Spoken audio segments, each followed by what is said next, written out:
Part 1.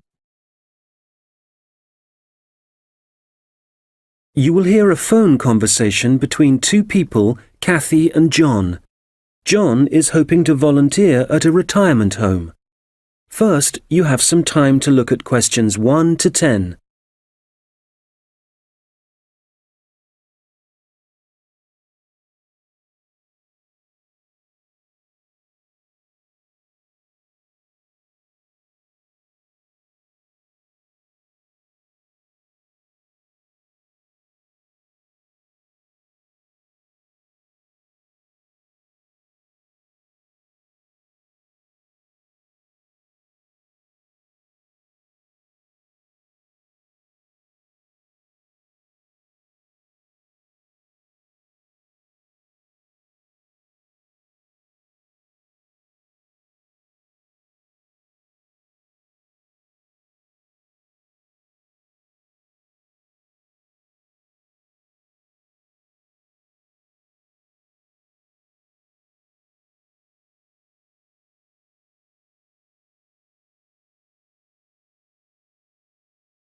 Hello, Hillary Lodge Retirement Home. Kathy speaking.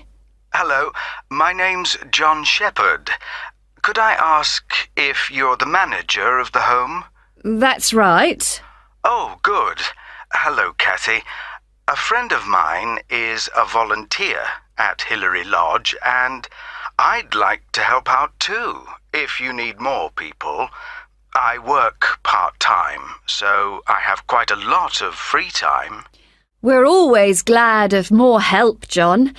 Shall I tell you about some of the activities that volunteers get involved in? Please.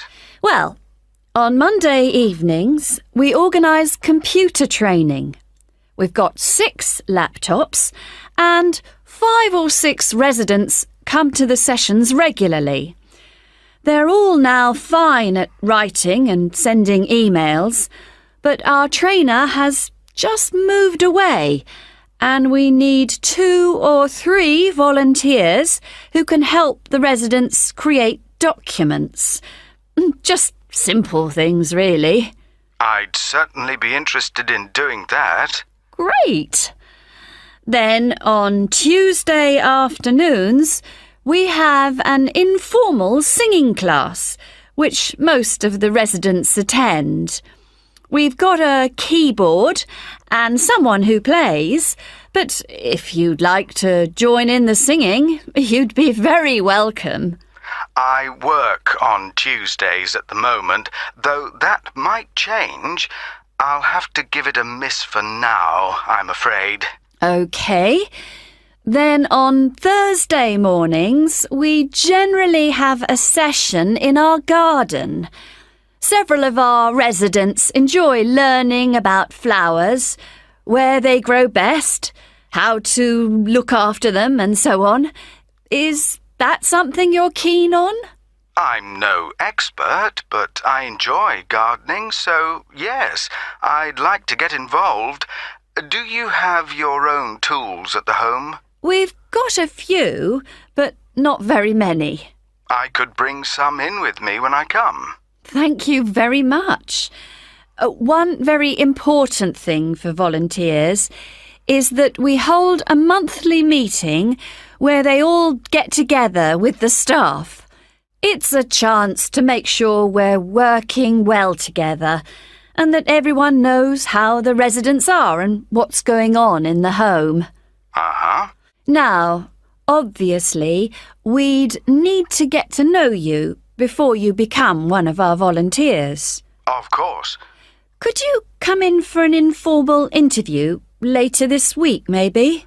I'm busy the next couple of days, but would Saturday be possible? Certainly. Just drop in any time during the day. I won't be working then, so you'll see my assistant, Mairead. Sorry, how do you spell that? It's M-A-I-R-E-A-D.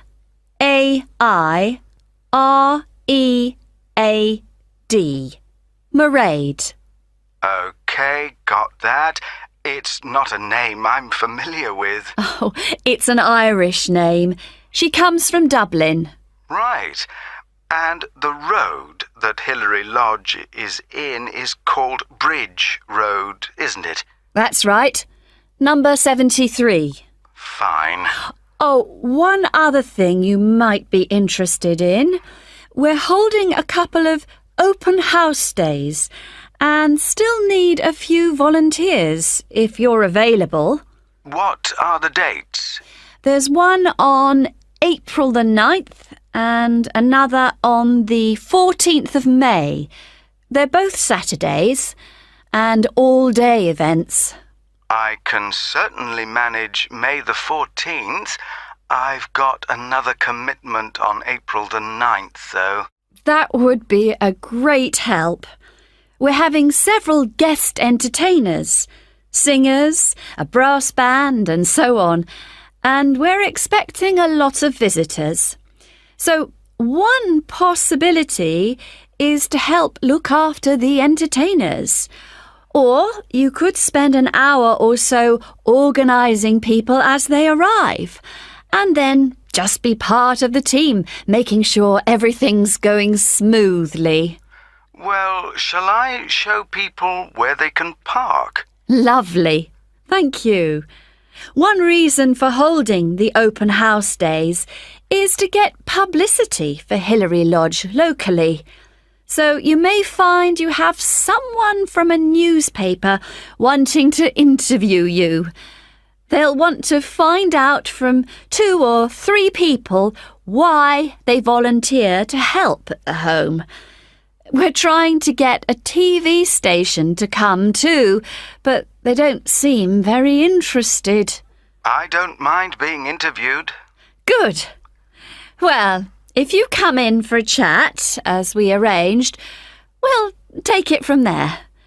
Thank you very much for calling. My pleasure. Goodbye. Bye.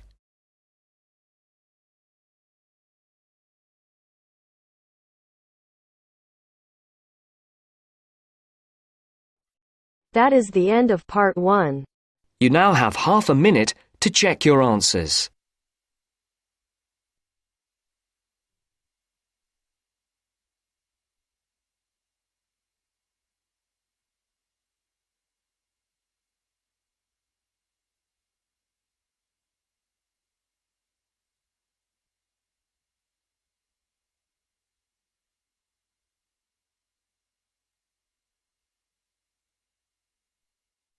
Now turns to part 2. Part 2.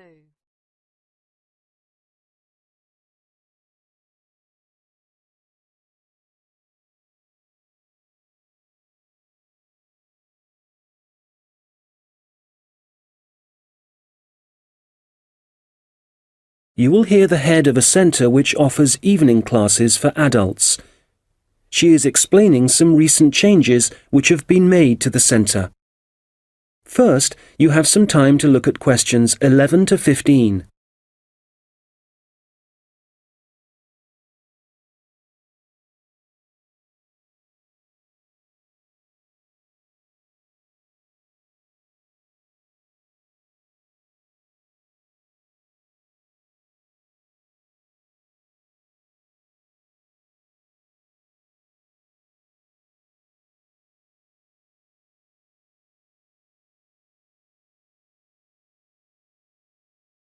Hello. As some of you know, I'm Elaine Marriott, the head of the college's Learning Resource Centre.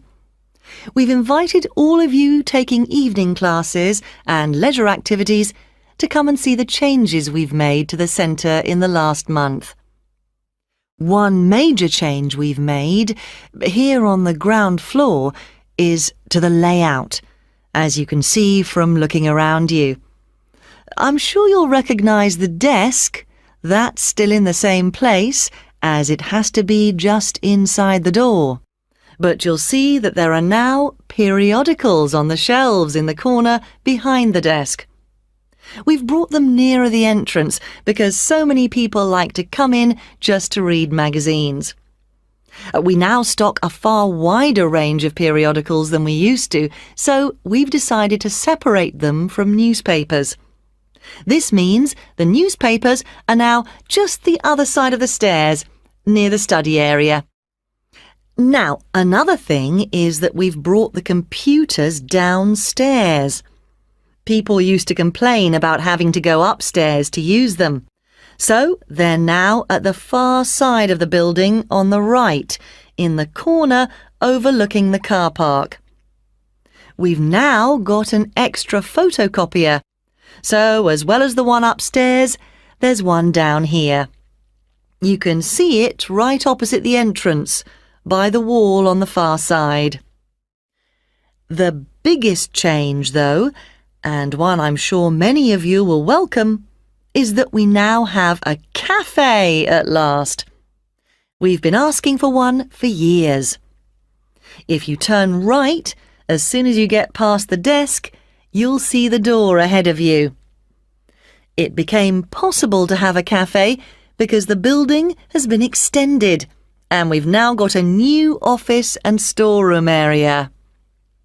What else should I tell you about before we walk round? Oh yes, we've had so many requests for books on sport that we've bought a lot more, and they're all together immediately to the right of the entrance. Before you hear the rest of the conversation, you will have some time to look at the questions 16 to 20.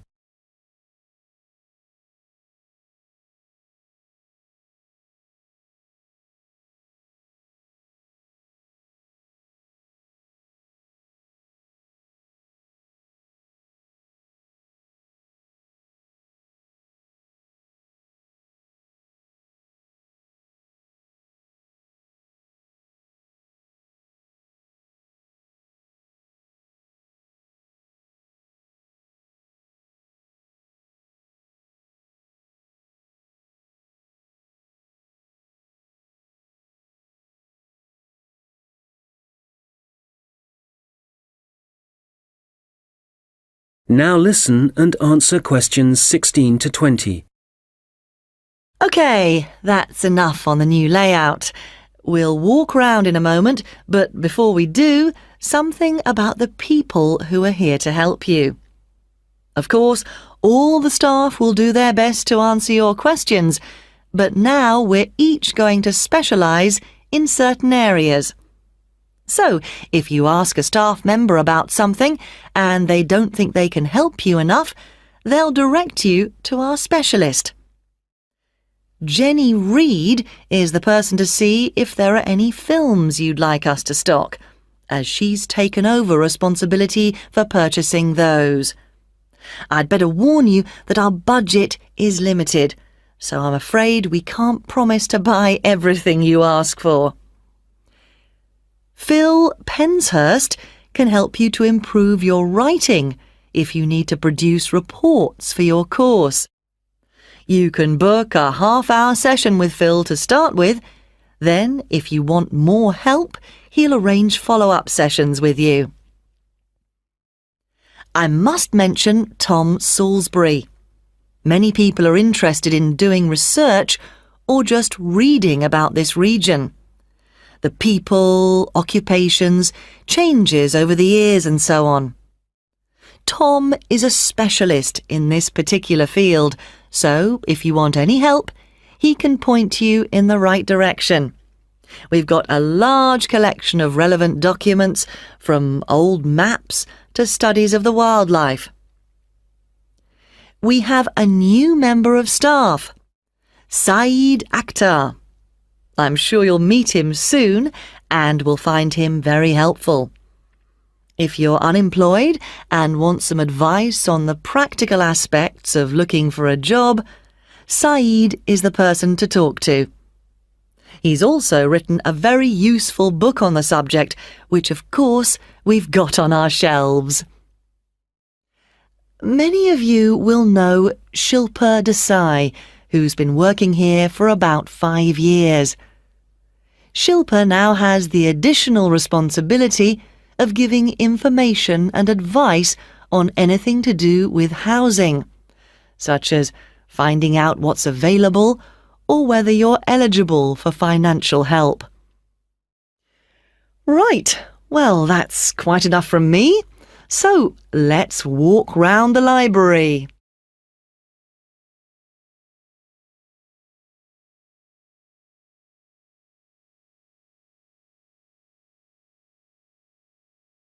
That is the end of part 2.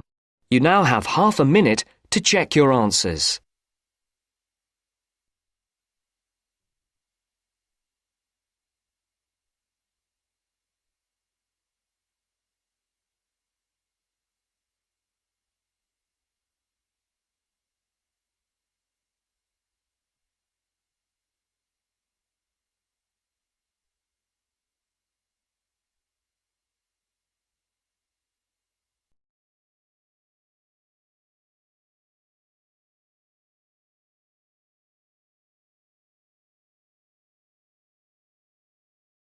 Now turns to part 3. Part 3.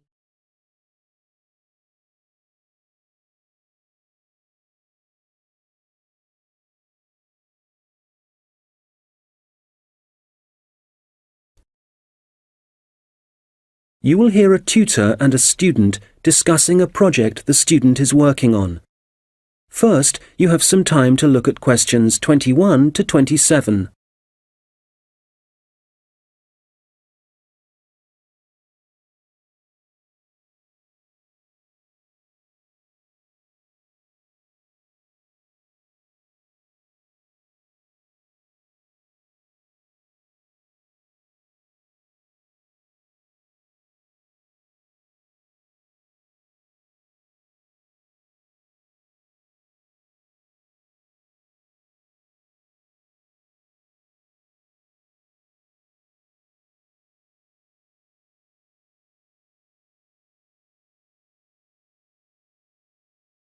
Right, Stuart. Well, I've read your draft report on your work placement at the Central Museum Association. Sounds as if you had an interesting time. So you ended up making a film for them? Yeah, it was a film to train the employees in different museums in the techniques they should use for labelling ancient objects without damaging them. Some of them are really fragile. OK. So in your report, you go through the main stages in making the film. Let's discuss that in a little more detail. You had to find a location, somewhere to shoot the film. That took quite a few days because I had to look at different museums all over the country, but I'd allowed time for it. And even though it was the middle of winter, there wasn't any snow, so I didn't have any transport problems. Right. Did you have to decide what equipment you'd need for the filming? Yes, I think they were quite surprised at how well I managed that. It was just the luck of the draw, actually. I'd done that project with you last year. Oh, on recording technology? So you knew a bit about it from that, right? Yeah. What I found really hard was actually writing the script. I had a deadline for that, but the association had to extend it. I couldn't have done it otherwise. Would it have helped if you'd had some training there? I think you're right. I probably needed that, yeah. Right. Now, from your draft report, it sounds as if you had one or two problems deciding who was going to actually appear in the video. The casting, yeah. I'd expected that the people who worked for the association would be really keen on taking part. But they weren't? The thing was, they were all so busy. And it did mean some of them had to travel. But Janice King, who I was reporting to for the project, she was great. She arranged for people to have time off and for their work to be covered. So that was a big help for me. Right. And it sounds like the filming itself went well. I gather you found a company who provided an online introduction to the techniques. Yeah, it was really informative and very user-friendly. I learned a lot from it. And then the editing? For that, the association put me in touch with someone who works for one of the big movie companies, and I went down to the studio and sat with him in front of his computer for a day. learning how to cut and paste and deal with the soundtrack and so on. So, was that all? No, I didn't include this in my draft report, but I had to design the cover for the DVD as well, the lettering and everything. Have you done any of that sort of design work before? No, but I did a rough draft and then talked it through with a couple of my mates, and they gave me some more ideas. And when I'd finished it, I showed it to the people who worked at the association, and they really liked it. Excellent.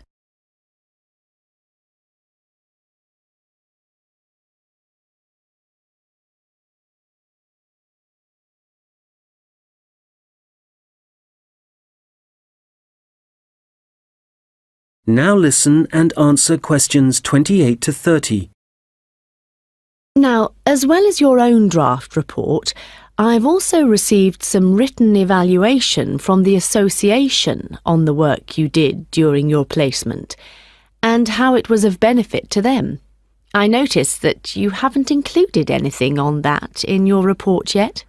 How my project benefited the association, you mean? So, do I have to include that? Yes. Well, let's think. I suppose if I hadn't made the film for them, they'd have had to get an outside company to do it. But because I was actually working for the association, I'd got much more of a feeling for what their aims are. Things like their responsibility for the conservation of the exhibits. I don't think an outside company would have had that understanding. They'd have been more detached. Right. And the association also said that because of your background, you had a good idea of where to go to get the best deal for the equipment you needed. They said the saving in expense made it worthwhile, even though sourcing it took quite a bit of time. Yes, that's true. The association also said making the film had a very positive effect in getting staff to work together more closely. Oh, I hadn't heard that. That's good. And certainly people weren't afraid to tell me what they thought about it as I was making it, so I was able to get lots of feedback at every stage. That was useful for me, but it also meant the final product worked better for them. Can you think of any other benefits? Well, I don't think they'd really thought out what they'd do with the film once it was made. I made quite a few suggestions for the distribution, other people we could send it to, as well as museum staff. Yes, they mentioned that. OK, good. Well, it sounds like they certainly...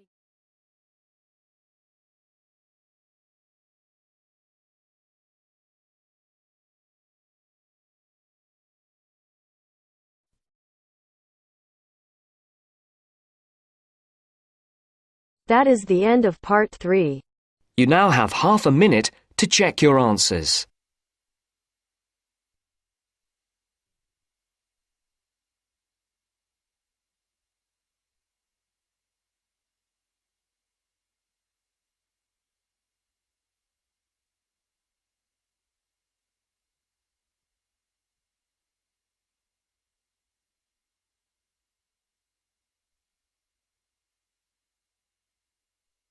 Now turns to part 4. Part 4.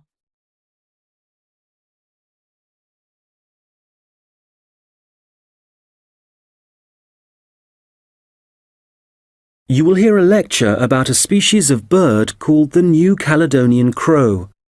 First, you have some time to look at questions 31 to 40.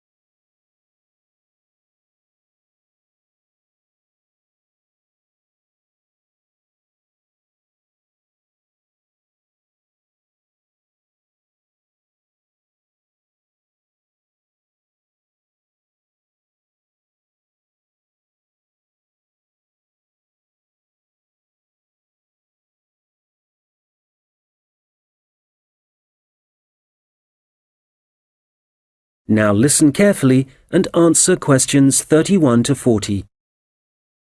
I'm going to talk today about research into a particular species of bird, the New Caledonian crow, whose natural habitat is small islands in the Pacific Ocean.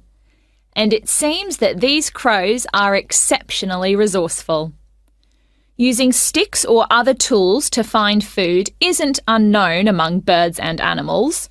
Some chimpanzees, for example, are known to bang nuts on stones in order to break the shell and get at the edible kernel inside.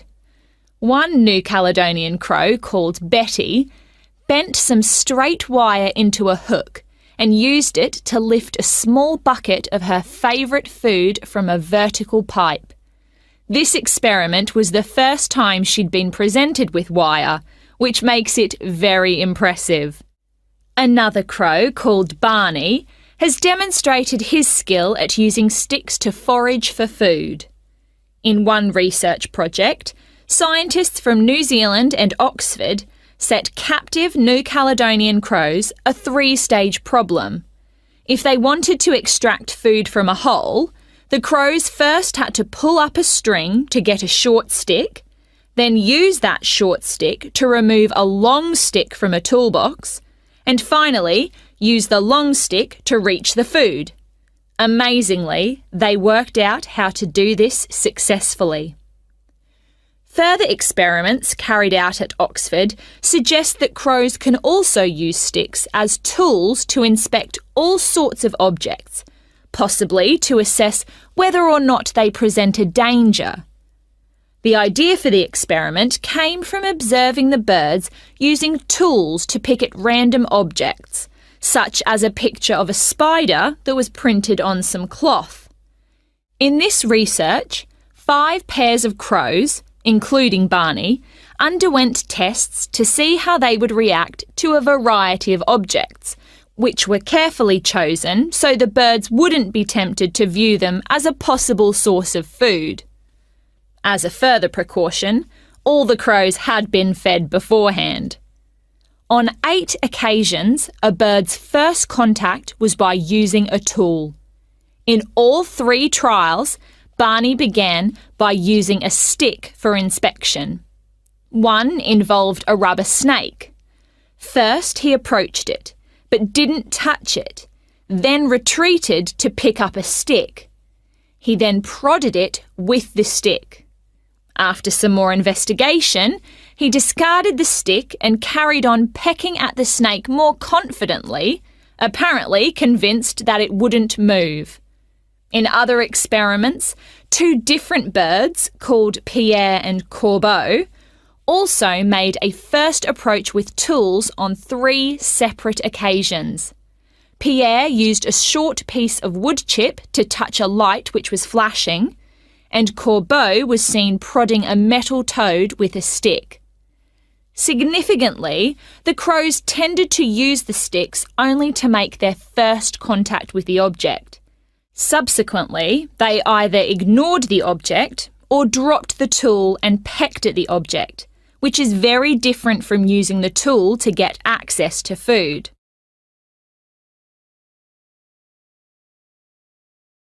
So, what conclusions can be drawn from the research? Evidence is building up from experiments such as these that the birds are able to plan their actions in advance, which is very interesting for understanding their cognition. They don't seem to be responding in a pre-programmed sort of way. It may even be possible that they're able to view a problem and work out what the answer is. However, a major difficulty is assessing whether this tool-using behaviour is a sign of intelligence. To some extent, this is related to the ecological circumstances in which the animal is found. So, scientists want to find out much more about how the crows behave in their native habitat, and a team from Exeter and Oxford universities is carrying out research in New Caledonia. They're looking into whether the birds' way of searching for food gives them any possible evolutionary advantage. The birds are hard to observe, as they live in a region of mountainous forest. So the researchers have attached tiny cameras to the tails of some birds as one method of investigating their behaviour. The birds are masters at using sticks to find their food, in particular beetle larvae from the trees. It's possible that the birds can derive so much energy from these grubs that they only need to eat a few each day. This would mean that they wouldn't have to spend most of their waking time searching for food, as most animals do. The beetle larvae have a distinct chemical makeup, which can be traced through the feathers and blood of birds that eat them. Scientists have collected samples from crows in order to estimate the proportion of larvae in their diet. They should then be able to gauge the extent to which individual birds depend on using sticks to feed themselves. We have learnt a great deal about the ability of New Caledonian crows to use tools, and some very interesting research is being carried out into them.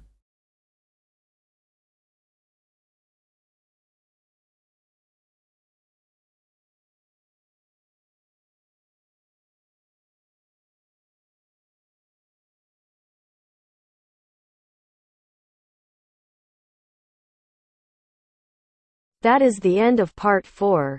You now have half a minute to check your answers.